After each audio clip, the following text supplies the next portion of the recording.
The tragedy of the Donkey Lady Bridge. They say every town has its secrets. Dark, twisted tales that parents whisper to their children to keep them from wandering too far into the night. In San Antonio, Texas, the legend of the Donkey Lady Bridge is one such story. But what if I told you that sometimes these stories are more than just tales? Sometimes they're warnings, and sometimes they're true. It was a sweltering summer night, the kind where the air sticks to your skin like a second layer. I was with my friends, Cameron, Olivia, Ryan, and Emily, bored out of our minds and desperate for something to do. That's when Cameron had the brilliant idea.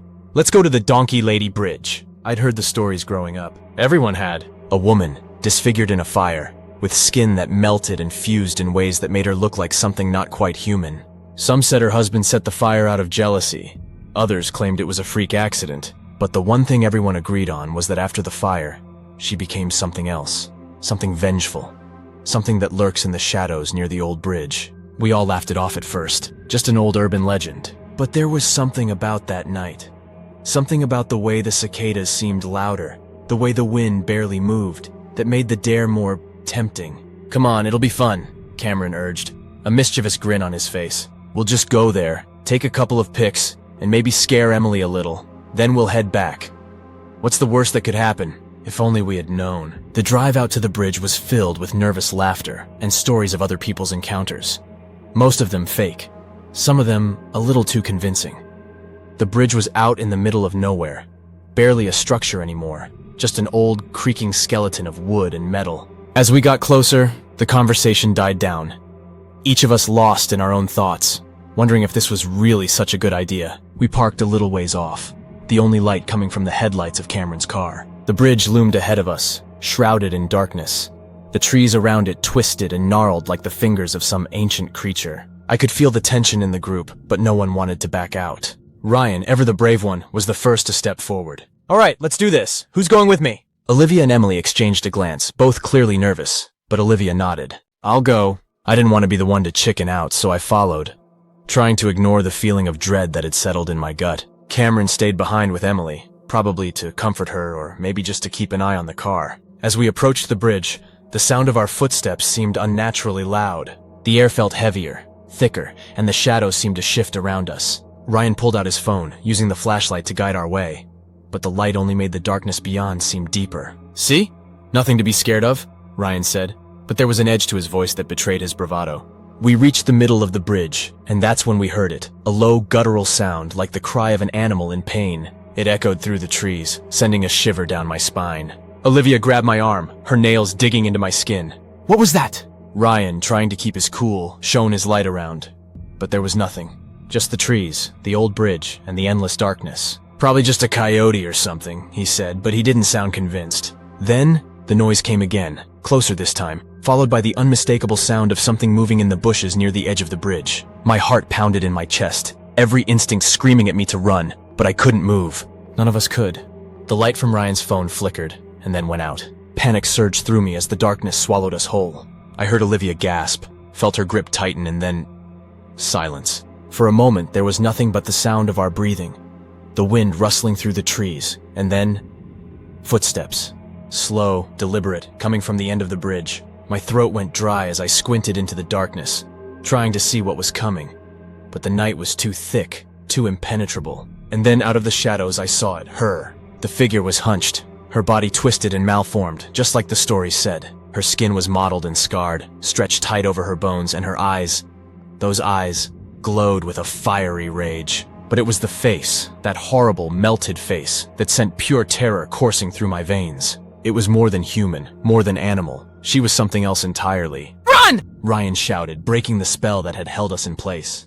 We bolted back towards the car, the sound of those heavy, cloven footsteps following close behind. But as we neared the car, the headlights flickered, and then died. The last thing I remember before everything went black was Cameron's voice, screaming in pure terror, as the Donkey Lady's face appeared in the window. They say the Donkey Lady Bridge is cursed, that those who visit it never return the same, or never return at all. We were fools to think we could face her, and now we may never escape. I don't remember how we got away. One minute, the Donkey Lady was inches from the car, her twisted face pressed against the window, and the next, we were speeding down the dirt road, the engine roaring as Cameron drove like a madman. But the image of her, those glowing eyes, the disfigured face, was burned into my mind. The silence in the car was deafening. No one spoke. No one even breathed, it seemed. Emily was sobbing quietly in the back seat, clutching Olivia's hands so tightly that her knuckles were white. Ryan was staring straight ahead, his face pale, his hands trembling in his lap. And Cameron just kept driving, his eyes wide, his knuckles gripping the steering wheel so hard I thought it might snap. We didn't stop until we reached the edge of town, where the lights of the city finally broke through the darkness. Cameron pulled over into an empty parking lot, and we all just sat there, trying to process what had happened. I saw her, Emily whispered, her voice barely audible. She was right there looking at me. That wasn't real, Ryan muttered, shaking his head as if trying to convince himself. It couldn't be real, it was just a trick or maybe someone messing with us. That wasn't a trick, Ryan, I said, my voice shaking. She was real. We all saw her. Olivia, usually the calm one, was shaking too. We need to tell someone. We can't just... Tell who? Cameron snapped, finally speaking. The cops? What are we going to say? That we saw a monster? They'll think we're crazy. He was right. Who would believe us? We barely believed it ourselves. But the fear in our eyes, the way we all jumped at the slightest sound, that was real enough. Let's just go home, Cameron said after a long pause. Forget this ever happened. We're all fine. We'll just forget it. It sounded like a plan. The only plan, really. But deep down, I knew it wasn't that simple. We had seen something that night. Something we weren't meant to see. And it wasn't going to let us go that easily. We dropped Emily off first. She practically bolted out of the car, running up the driveway without so much as a goodbye. Olivia went next, her house just a few blocks away. She hesitated before getting out, looking at us with wide, fearful eyes. Be careful, she whispered, before quickly disappearing into her house. That left just me, Ryan, and Cameron. I was supposed to be the last stop, but as we drove, I noticed something strange. The streets were too quiet, the night too still. It was as if the world had been drained of sound, leaving us in a bubble of silence. Then, just as we turned onto my street, the car sputtered. Cameron cursed under his breath, trying to restart the engine, but it was no use. The car came to a halt, the headlights dimming until we were left in complete darkness. Great, Ryan muttered.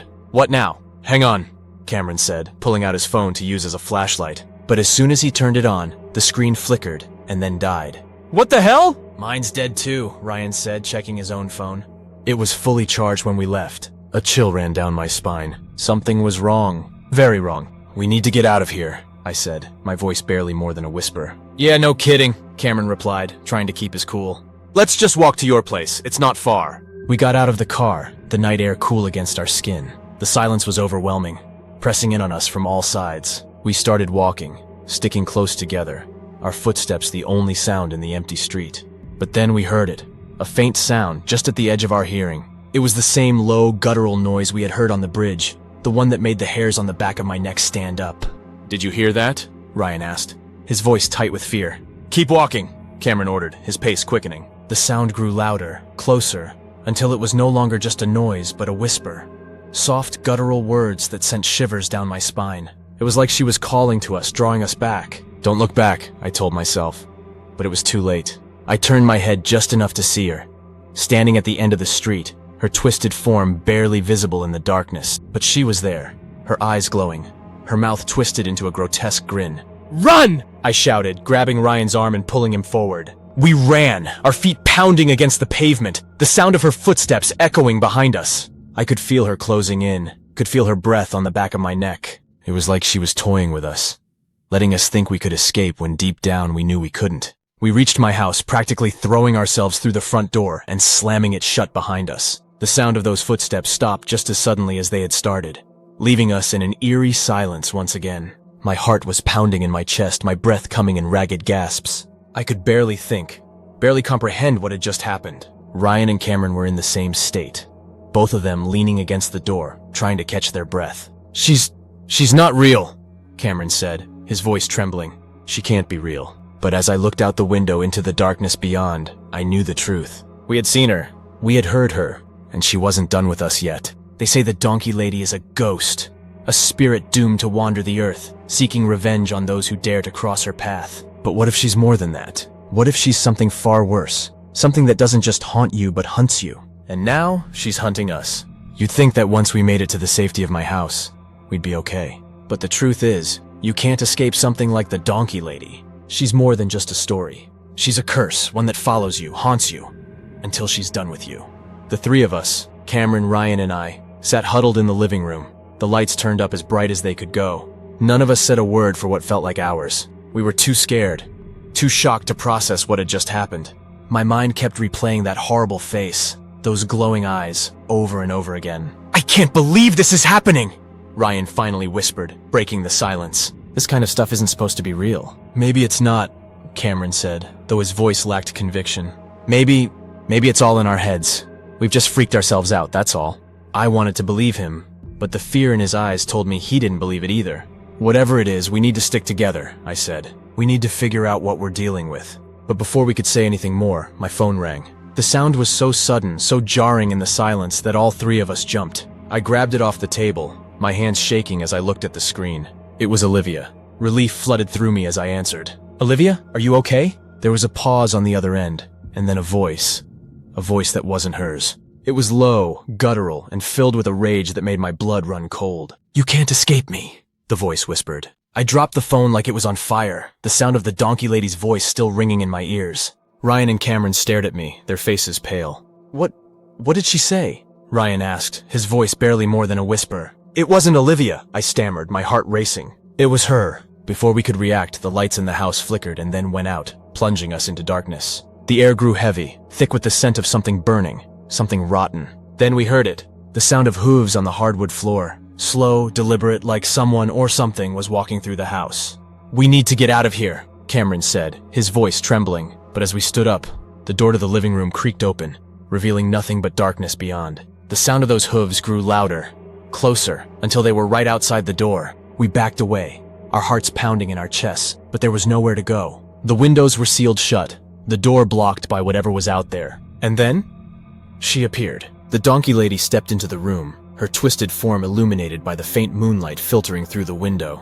Her skin was charred and blackened, her eyes glowing with that same fiery rage we had seen at the bridge. But this time, there was something else, something almost human in the way she moved, the way she looked at us with a mixture of fury and pain. She didn't say anything, but her presence was enough. The air around us grew colder. The shadows in the room seemed to stretch and twist, reaching out toward us like claws. Ryan was the first to break. He screamed, a high-pitched, terrified sound that echoed through the house. He turned and bolted for the door, but as soon as he reached it, the donkey lady moved, faster than I thought possible.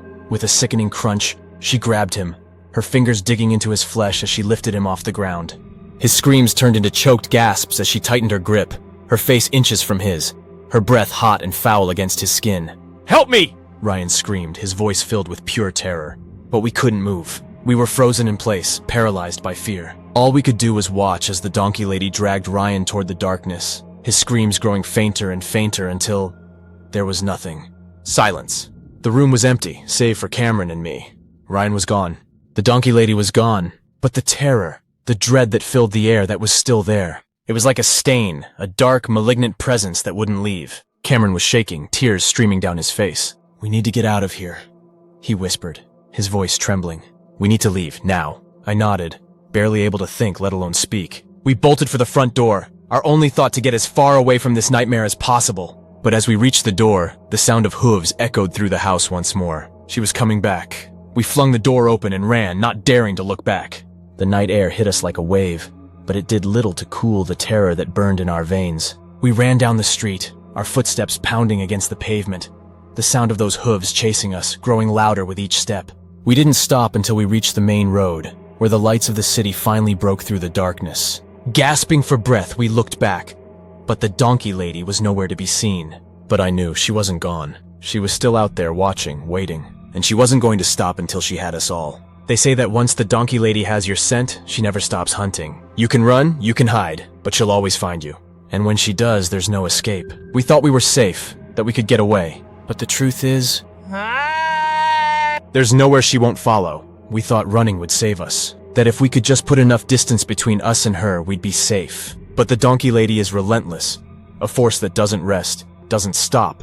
She's not just haunting us, she's hunting us. And there's no escape from something like that. Cameron and I didn't speak as we stumbled through the streets, our breaths coming in ragged gasps. Our minds were a whirlwind of fear, confusion, and grief for Ryan, who had been taken right in front of our eyes. The weight of his disappearance pressed heavily on us, but we couldn't let ourselves stop.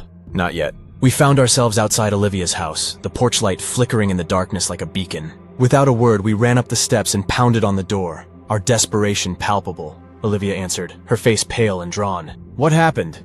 I've been trying to call you guys, but no one's answering. She got Ryan, I stammered, still struggling to catch my breath. We have to do something. We can't just wait for her to come for us. Olivia's eyes widened in horror, but she didn't waste any time. Get inside, quickly. We followed her into the house, the warmth inside doing nothing to dispel the cold dread that had settled in my bones. Olivia shut the door behind us, locking it with trembling hands. What do we do? Cameron asked, his voice strained with panic. How do we stop her? Olivia shook her head, her fear mirroring our own. I don't know, but there's someone who might. We exchanged a glance, not understanding. Who? I asked. My grandmother, Olivia replied, her voice barely above a whisper. She told me stories about the donkey lady when I was a kid. I thought they were just that, stories. But she always said there was more to it, that the legend had truth in it. If anyone knows how to stop her, it's her. Cameron and I didn't need to be convinced. At this point, we were willing to try anything. We all piled into Olivia's car, not wanting to risk the one that had stalled on us earlier. The drive to her grandmother's house was tense, the fear in the car thick enough to choke on. Every shadow seemed to move. Every rustle of the wind felt like her, like the donkey lady was just waiting to pounce. We arrived at Olivia's grandmother's house, a small, weathered home on the outskirts of town. The old woman was waiting for us, as if she had known we were coming. Her face was lined with age, her eyes sharp and knowing. She looked at us with a mixture of sadness and understanding, as if she could see the terror that clung to us like a second skin. You've seen her, haven't you? She asked, her voice low and serious. We nodded, unable to speak. Olivia's grandmother motioned for us to sit down in her small living room. The walls were lined with old photographs, religious icons, and artifacts that hinted at a life steeped in the traditions and superstitions of the past. Tell me everything, she said. And so we did, recounting the events of the past few hours, the terror that had driven us to her door. When we finished, she sat in silence for a moment, her expression grave. The donkey lady. She was once a woman, like any of us. But what happened to her was a tragedy, one that twisted her soul with anger and pain. She lost everything in that fire. Her home, her family, her humanity. What's left of her is a vengeful spirit, one that seeks retribution against those who cross her path. But why us? Cameron asked, his voice tight with fear. We didn't do anything to her. Not directly, Olivia's grandmother replied. But by going to that bridge, you disturbed her. You trespassed on the place where she lingers, where her rage is strongest. And now, she's bound to you. The words sent a shiver down my spine. How do we stop her? The old woman sighed, the weight of the answer clear in her eyes. There's no easy way to stop a spirit as powerful as her. But there might be a way to appease her, to send her back to where she belongs. How? Olivia asked, her voice trembling. You must return to the bridge, her grandmother said, her tone grave. Offer her what she desires most, an apology, a promise to leave her in peace. But be warned, if she senses any deceit, any hesitation, she'll take you, just as she took your friend. The thought of going back to that place, of facing the donkey lady again, made my blood run cold. But what choice did we have? If we didn't stop her, she would keep coming after us until there was no one left. We left Olivia's grandmother's house with heavy hearts, knowing what we had to do. The drive back to the bridge was silent, each of us lost in our own thoughts, our own fears. As we neared the bridge, the darkness seemed to grow thicker, the air colder. When we arrived, the bridge looked even more foreboding than before. The trees loomed over us, their branches twisting like gnarled hands reaching out to pull us in. The air was heavy with the scent of damp earth and something far more sinister. We stood at the edge of the bridge, our hearts pounding in our chests. What now? Cameron asked, his voice barely more than a whisper. I took a deep breath, trying to steady my nerves. We do what she said, we apologize. We tell her we'll never come back. Olivia stepped forward, her hands trembling. I'm sorry, she called out into the darkness. We didn't mean to disturb you, we didn't know, please. Let us go. We promise we'll leave you in peace. For a moment, there was nothing but silence. Then, the sound of hooves on the wooden planks of the bridge echoed through the night. The donkey lady emerged from the shadows, her twisted form more terrifying than ever, her eyes glowing with that same unearthly rage. But there was something else in her gaze, something that hadn't been there before. Pain, a deep, aching sorrow that seemed to radiate from her very being. Cameron, unable to bear the tension any longer, fell to his knees. We're sorry, he pleaded, tears streaming down his face. Please, just let us go. The donkey lady stopped a few feet away from us, her gaze locked on Cameron. For a brief, heart-stopping moment, I thought she might accept our apology, that she might actually let us go. But then, her expression twisted into something far more malevolent. Her eyes burned with a fury that was no longer just about revenge. It was about something deeper, something darker. With a sudden, violent movement, she lunged at Cameron, her hand wrapping around his throat. His scream was cut off as she lifted him into the air, her grip tightening. We tried to move, to help him, but it was like our bodies were frozen, paralyzed by fear. And then in a voice that was both human and otherworldly, she spoke. "You will never escape me!" she hissed, her words dripping with venom. "Not until you know the truth." With a final bone-chilling scream, Cameron's body went limp. The donkey lady dropped him to the ground, her eyes locking onto us as she slowly disappeared into the shadows, leaving us alone on the bridge with the lifeless body of our friend. "The truth," that's what she said. But what truth? What more could there be to this nightmare that we didn't already know? And how were we supposed to find it before she came back for us? Cameron was gone, and now it was just Olivia and me. Two terrified kids up against something we couldn't begin to understand. But one thing was clear. This wasn't over. Not by a long shot. They say the truth will set you free. But sometimes the truth is a prison. A dark, endless pit that pulls you in and refuses to let you go. After what happened to Cameron, Olivia and I knew there was no escaping the donkey lady. Not until we uncovered the truth she so desperately wanted us to find. But with every passing moment, the terror grew, the darkness closing in. We were running out of time. We stood on the bridge, the night pressing in around us, the air thick with the scent of death. Cameron's lifeless body lay at our feet, his eyes wide open in a final expression of terror. But we couldn't grieve. Not yet. There was something we were missing, something vital. "We have to go back," Olivia whispered, her voice trembling. "Back?" I asked, not understanding. "Back where?" "To the beginning," she replied, her eyes wide with fear and determination. "To where it all started." I knew what she meant. The fire. The legend said that the donkey lady was born out of a tragic fire that destroyed her life. But there was something more to the story, something we hadn't uncovered. And whatever it was the key to ending this nightmare. With heavy hearts and a growing sense of dread, we left Cameron's body on the bridge and made our way back to town, to the place where the legend of the donkey lady had begun. The old burned-down farmhouse still stood on the outskirts of San Antonio, a crumbling ruin overgrown with weeds and twisted vines. The air around it was thick with the stench of decay, as if the land itself had been poisoned by the tragedy that had occurred there. We pushed through the overgrowth, the remains of the farmhouse looming over us like a skeletal giant. The moonlight cast eerie shadows on the charred walls, and every step we took echoed through the night like a warning. Inside, the remains of the old fireplace still stood, blackened and cracked from the heat of the flames that had once consumed it. It was here, in this very room, that the donkey lady had lost everything.